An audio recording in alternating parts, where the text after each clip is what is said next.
하나님의 말씀은 마가복음 4장 35절에서 41절까지 말씀입니다. 신약성경 59쪽입니다. 신약성경 59쪽입니다.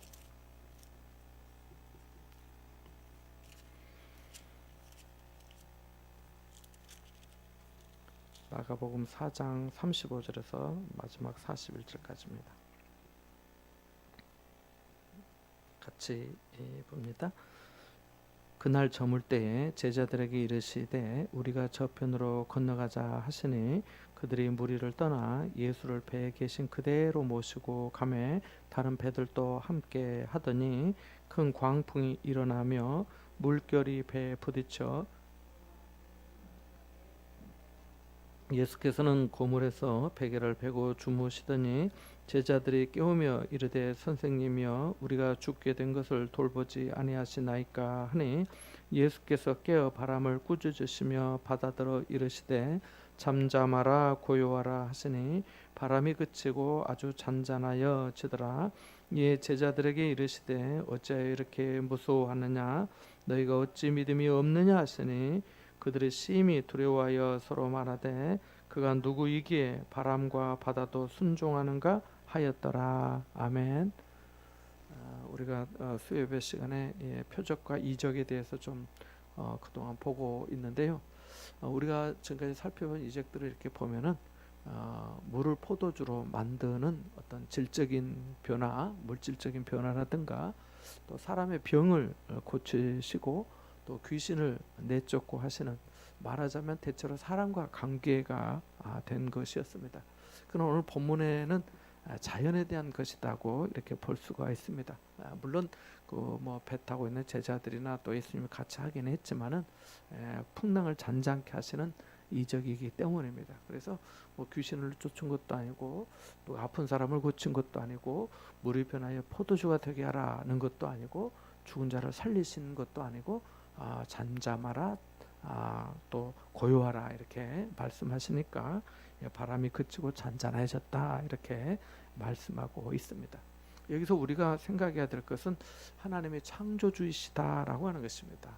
만물의 주관자가 되시고 만물을 다스리시는 주인이시며 만유의 주님이시다는 겁니다.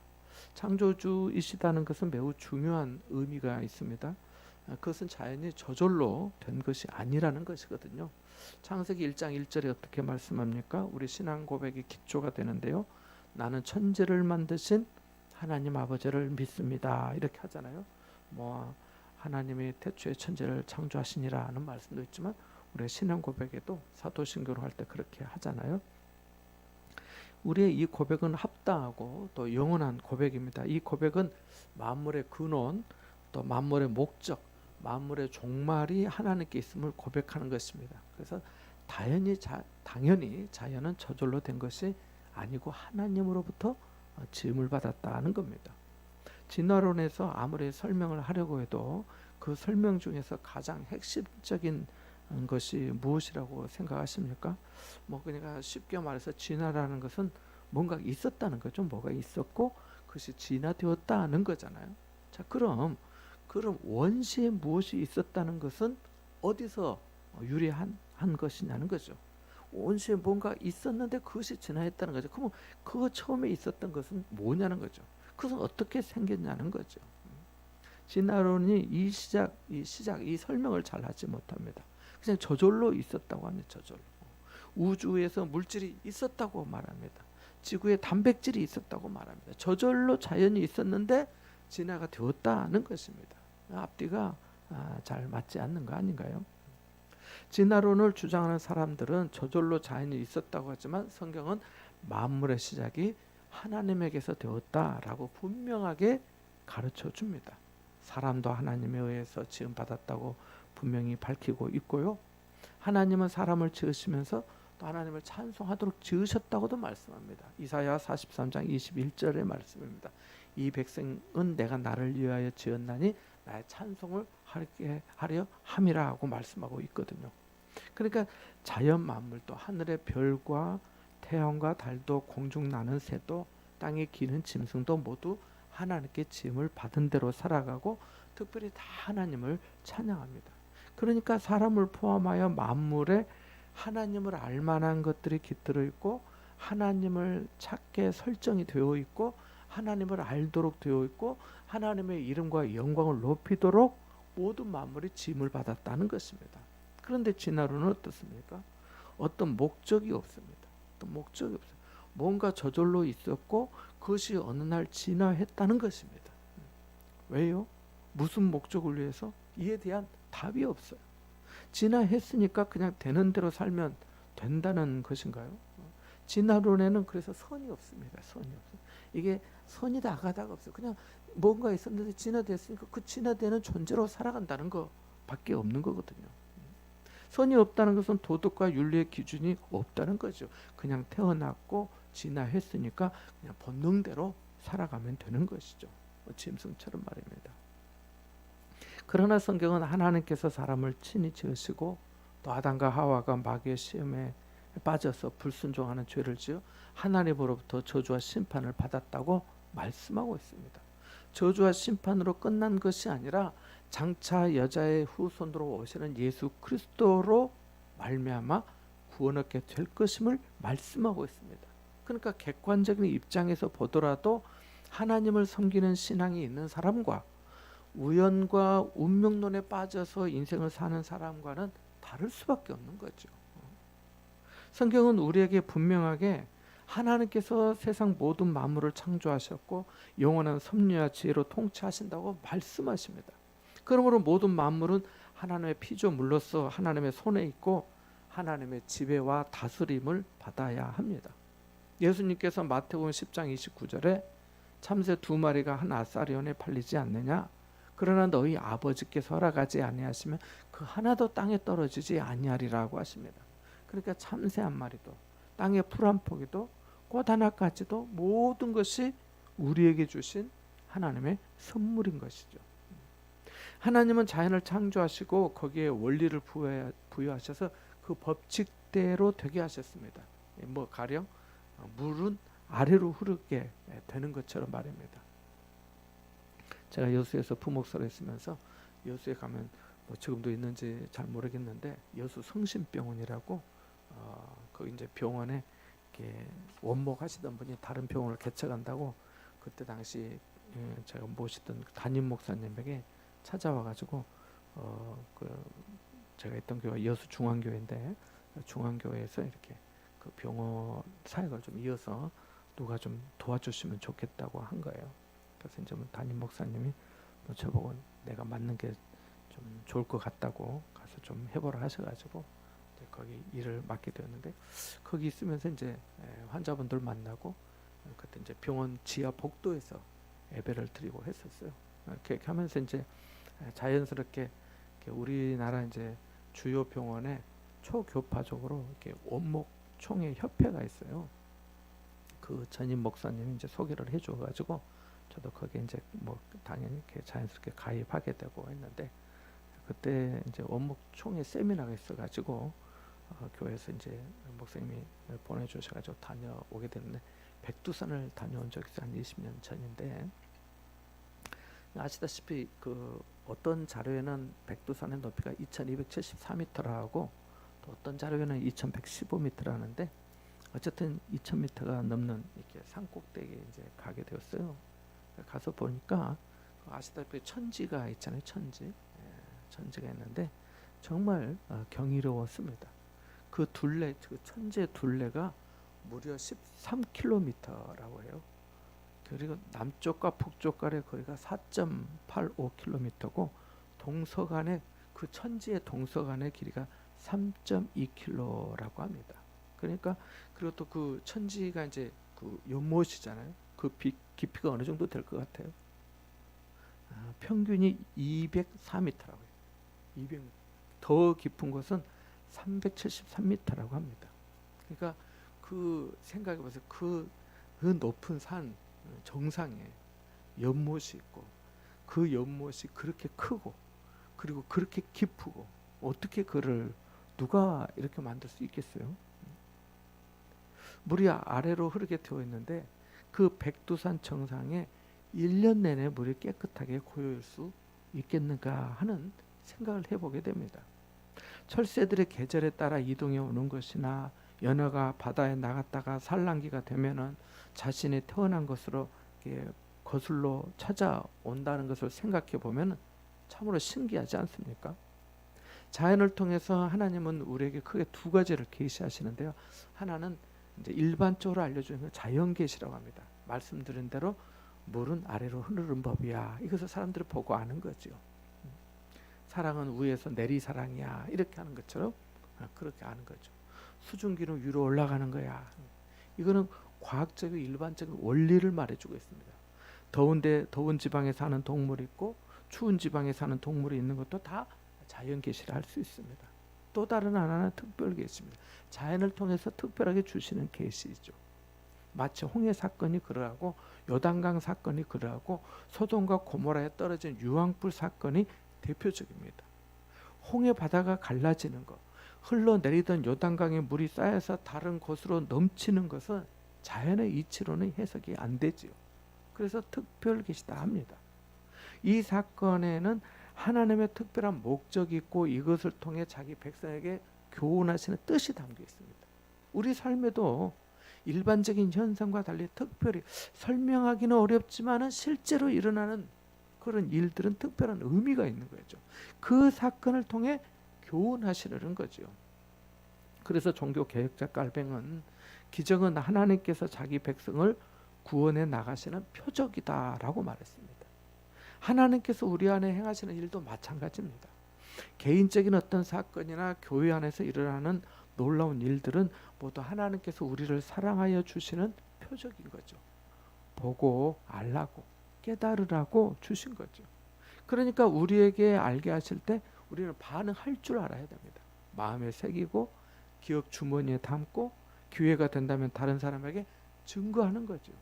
말하는 거죠. 그래야 하나님의 이름이 영광을 받으시는 거죠. 또 한 가지 더 한다면 감사하는 마음을 표현하면 더욱더 좋고요. 자, 본문 앞에 보면은 겨자씨 비유가 나옵니다. 오늘 본문 앞에 보면 예수님께서 하나님의 나라를 비유하시면서 겨자씨 한 알만큼 같다라고 말합니다.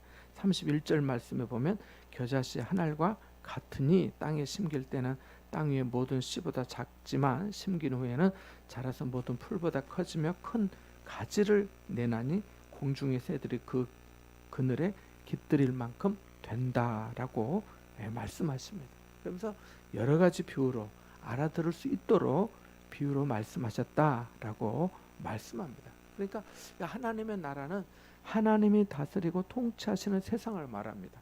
하나님의 통치권이 실현되는 곳이 바로 하나님의 나라인 것이죠. 하나님의 말씀을 청종하고 그 말씀대로 삶을 산다면 내 안에 하나님의 나라가 이루어진 것이죠. 자, 이렇게 예수님은 제자들과 사람들에게 하나님의 나라를 비유로 가르치시고 저편으로 건너가자고 하십니다. 그래서 예수님과 함께 배를 타고 떠나는데 여기 나오는 것처럼 풍랑을 만나게 됩니다. 오병이어 사건 후에 있었던 풍랑 사건은 예수님께서 기도하러 산에 가시고 제자들끼리만 있다가 밤새도록 고생한 사건이었지만은 본문의 사건은 예수님과 함께 동행한 중에 일어난 사건입니다. 본문을 읽으면서 몇 가지 교훈을 잠깐 생각해 보자 하는데요. 첫 번째로 인생의 광풍이 예고 없이 찾아오더라는 것입니다. 우리 37절에서 38절까지 한번 읽어볼까요? 35절에서 37절까지 같이 봅니다. 시작.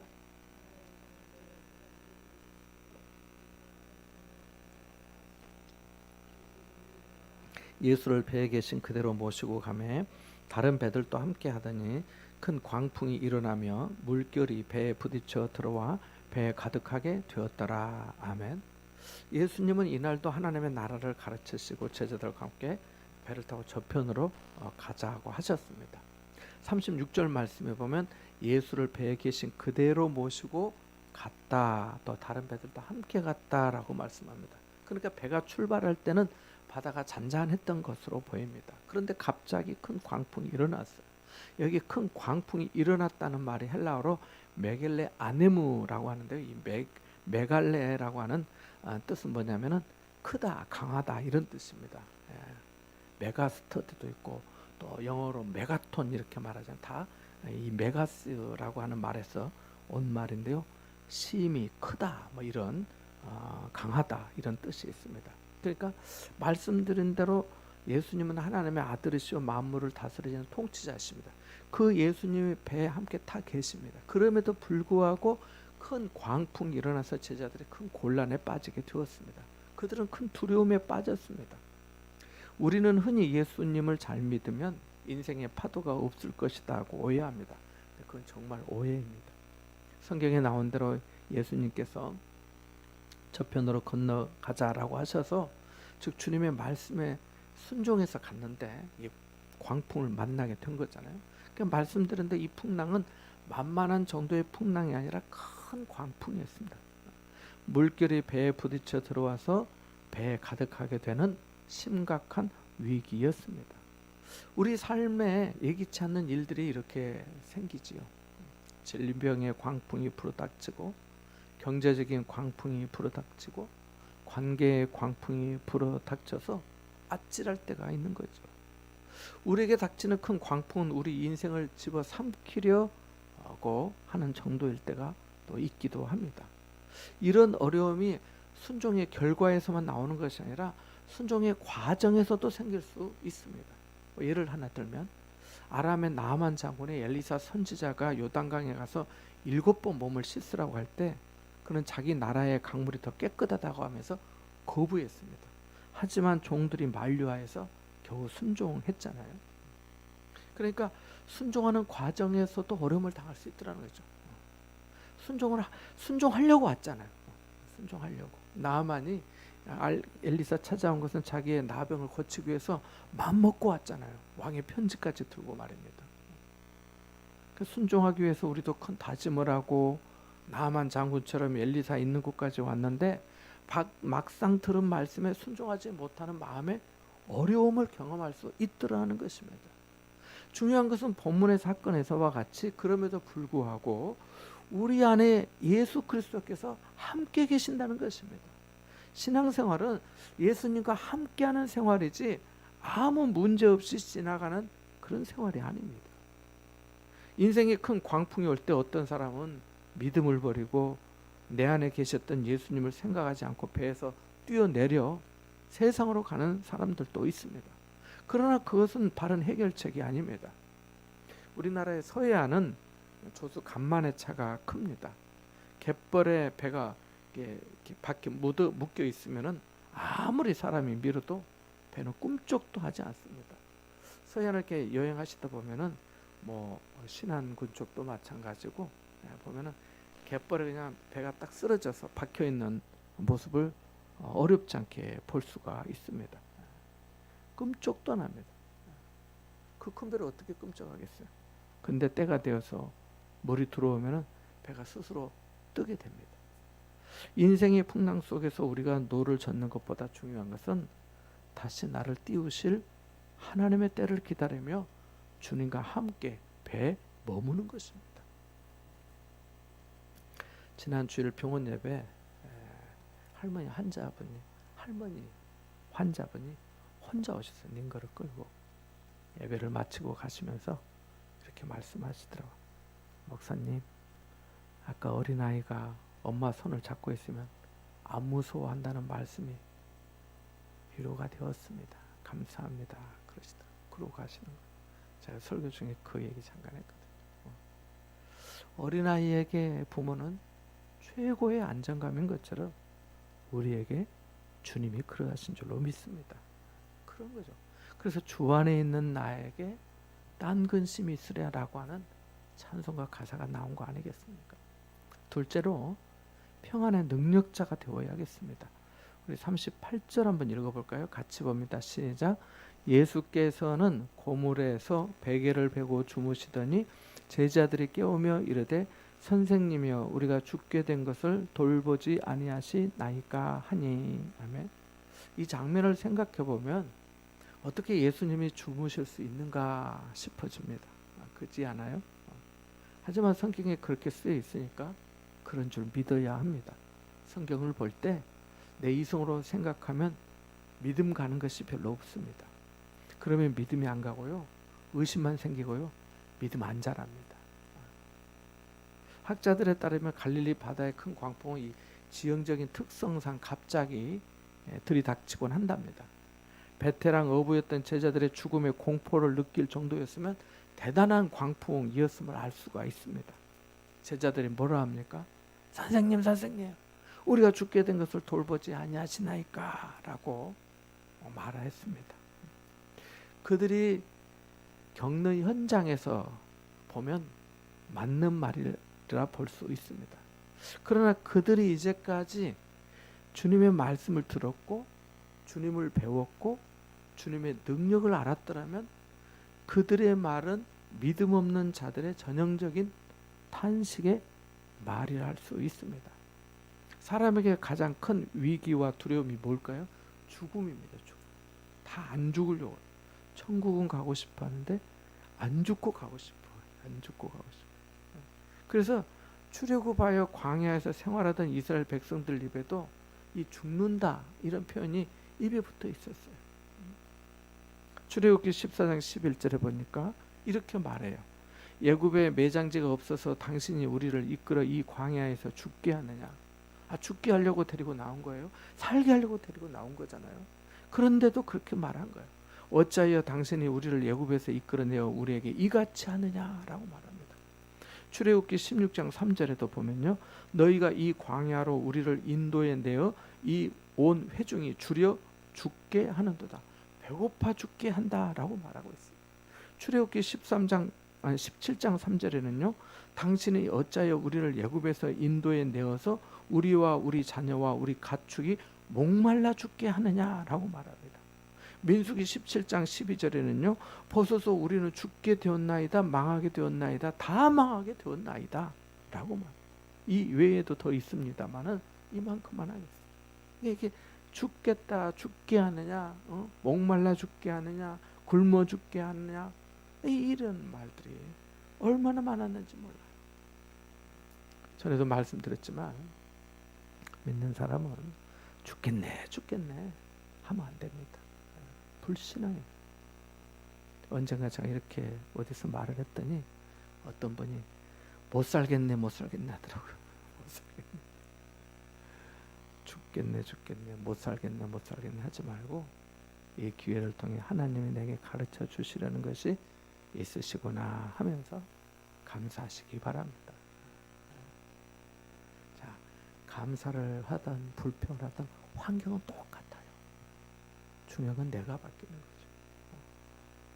제자들은 죽겠다고 부르짖는데 예수님이 뭐 하고 계십니까? 고물에서 주무시고 계십니다. 고물은 배 뒤편을 말하거든요. 일찍 주무신 것으로 보아서 예수님이 매우 고단하셨던 것으로 보입니다. 예수님은 만물의 주권자로서 초월적인 평안을 누리고 계셨습니다. 6.25 한국 전쟁 당시의 피난길에서 어머니들은 폭격 소리에도 아이를 품에 안고 재웠습니다. 아이가 잘 수 있었던 것은 상황이 편안해서가 아니라 어머니의 품에 있었기 때문에 그러한 것이죠. 고물에서 주무시는 예수님은 우리에게 상황의 변화 이전의 존재의 평안을 가르쳐 주십니다. 주님의 품 안이 가장 안전한 피난처인 줄 믿습니다. 그래서 찬송가에 내 영혼 평안해 내 영혼 평안해 라고 하는 곡이 있잖아요. 이 찬양이 여러분에게 늘 있기를 바랍니다. 우리나라 이 거북선 아시죠? 거북선이나 이렇게 판옥선의 밑바닥, 배의 바닥 말입니다. 밑바닥이 평평한 평저선이라고 한답니다. 그렇게 평평한 것을 평저선이라고 한다고 해요. 이는 거친 물살에도 중심을 잘 잡고 회전하기에 아주 용이하다고 합니다. 세상의 배는 속도를 중시하지만 성도의 배는 말씀의 평평한 바닥을 가져야 합니다. 그래야 풍랑 속에서도 뒤집히지 않고 주님과 함께 끝까지 갈 수 있는 것입니다. 그래서 우리가 이렇게 평안의 능력자가 되어야 한다는 것입니다. 우리도 정말 세상이 어떻다 해도 하나님 세상과 나는 간고없고 주님 안에서 오늘 또 평안히 잠자게 주셔서 감사합니다 하면서 잠들 수 있으면 얼마나 좋아요, 그죠? 셋째로 만물의 주권자가 누구인지 확실히 알아야겠습니다. 39절에서 41절 한번 더 읽어보겠습니다. 39절에서 마지막 절까지 같이 봅니다. 시작.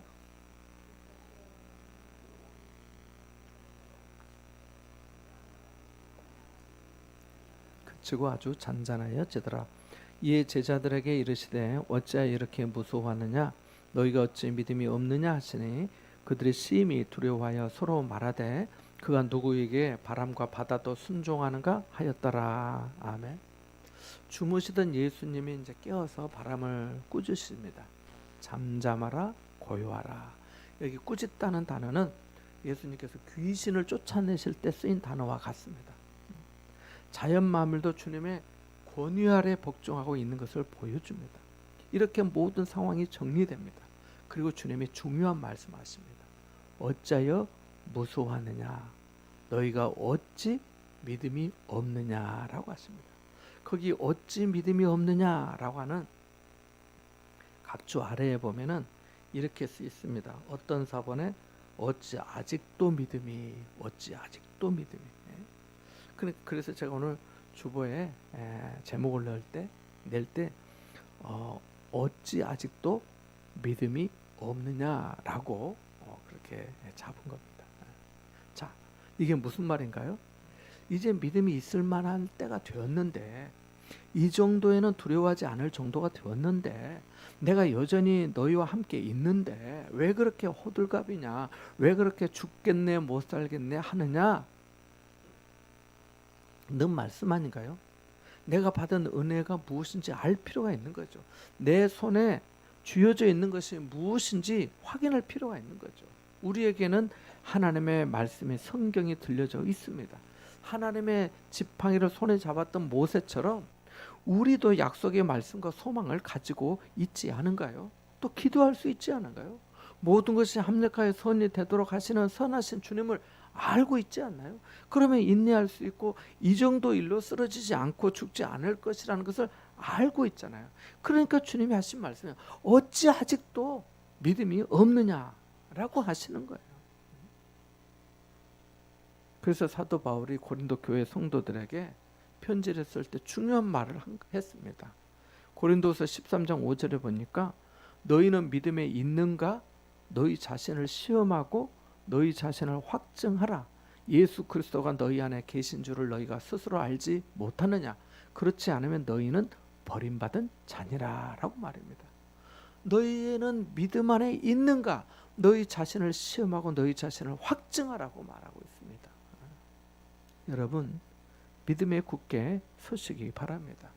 주님의 확실한 약속의 말씀에 굳게 서시기 바랍니다. 이렇게 풍랑이 종료된 후에 달라진 것이 있습니다. 제자들의 마음입니다.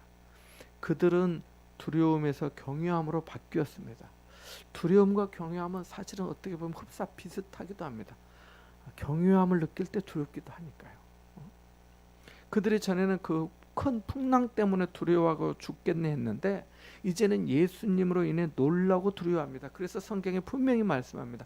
심히 두려워하여 그가 누구에게 바람과 바다도 순종하는가 했다라고 말합니다.